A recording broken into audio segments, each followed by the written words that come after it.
सोचा हुआ हो जाए तो जैसे मैंने बोला ना, भाग्य और सौभाग्य की बात। तो वाकई में मेरे दिमाग में था कि अब अयोध्या में श्री प्रभु श्री राम लला का मूर्ति स्थापना हो गया, मंदिर बन गया। 1.5 साल पहले आए थे तो मंदिर नहीं बना था। तो सोच ही रहे थे कि कभी क्या पता कब जा पाएंगे।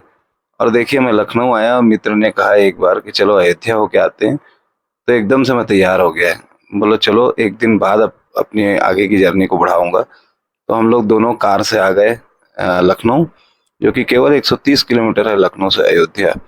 और सोचे कि बस मिलेंगे, और एक और मित्र है यहाँ पे, उसके साथ में दर्शन करेंगे और फिर निकल जाएंगे। तो चूंकि अभी गवर्नमेंट ने ये कर दिया है कि वहाँ पे सेल्फी लेना या फोटो लेना प्रतिबंधित है। सब मोबाइल जो हैं जमा हो जाते हैं। और किसी प्रकार का कोई ऑफरिंग भी नहीं है, केवल वहाँ पे दान पेटी है कि आप यदि कुछ दान करना चाहें तो दान कर सकते हैं। कोई फल फूल, हार माला, कुछ भी लेने की जरूरत नहीं है, क्योंकि वहाँ पे कोई भी चीज़ चढ़ाई नहीं जाती है। तो आप मन भर के अपना तसल्ली कर सकते हैं, दर्शन कर सकते हैं भगवान के। और जो भी मनोकामना है आपकी, वो आप उनसे बात कर सकते हैं, उनसे मांग सकते हैं ना। और ये देखिए, ये इतने सारे डेवलपमेंट जो है अयोध्या में दिख रहे हैं।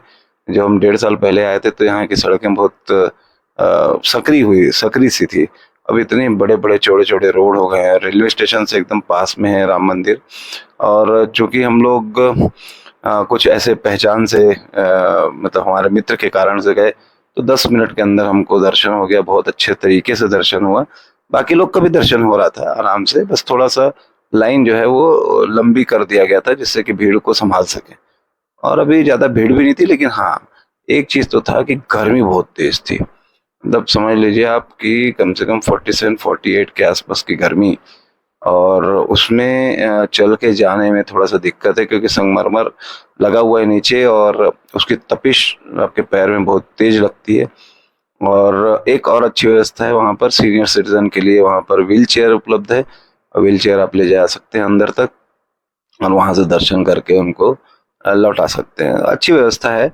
और अभी पूरा मंदिर बनने में समझ लीजिए कम से कम 2 साल का वक्त और लगेगा, क्योंकि बाकी जहाँ पे रामलला विराजमान है वो तो बन गया है।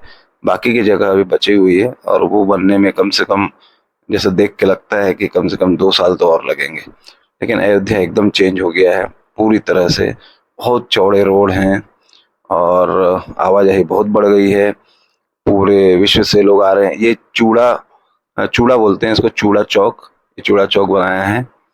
और ये पूरा जो है सभी तरफ का रोड बहुत अच्छे बने हुए हैं, है ना। तो ये देखिए, ये मेन शहर का रोड है। यहाँ पे एक और चीज़ है, जो अयोध्या में जितने भी दुकानें हैं सब ब्लैक एंड व्हाइट से उनके जो पोस्टर हैं वो लगे हुए हैं। क्योंकि ये फैजाबाद में आता है, जो अयोध्या में आता है उसमें सब में ब्लैक एंड व्हाइट में लिखा हुआ है। जैसे कि लखनऊ में हजरतगंज में लिखा हुआ था, शायद अभी भी है हजरतगंज में। जब 400 साल पूरे हुए थे तब उसको उसी तरह से बनाया गया था, उसी तर्ज पर। तो ये हमारा सौभाग्य था कि प्रभु श्री राम के दर्शन हो गए। और हम वापस जो है वो शाम को करीब 7, साढ़े 7, 8 बजे तक हम लखनऊ वापस भी आ गए। और उसके बाद की जर्नी जो मेरी है, जो लखनऊ से आगे की, लखनऊ से चंपावत की, तो वो मैं नेक्स्ट डे निकलूंगा, जैसे कि बाकी की चीज़ों को और स्ट्रीमलाइन कर सकूं आगे आदि कैलाश तक जाने के लिए। और फिर उसके बाद हम पहुंच गए अपने मित्र के ऑफिस में, जिनकी वजह से हमारा जो दर्शन है बहुत आराम से हो पाया, बहुत जल्दी हो पाया। तो इनके साथ भी कुछ देर वार्तालाप करके हम आगे निकले।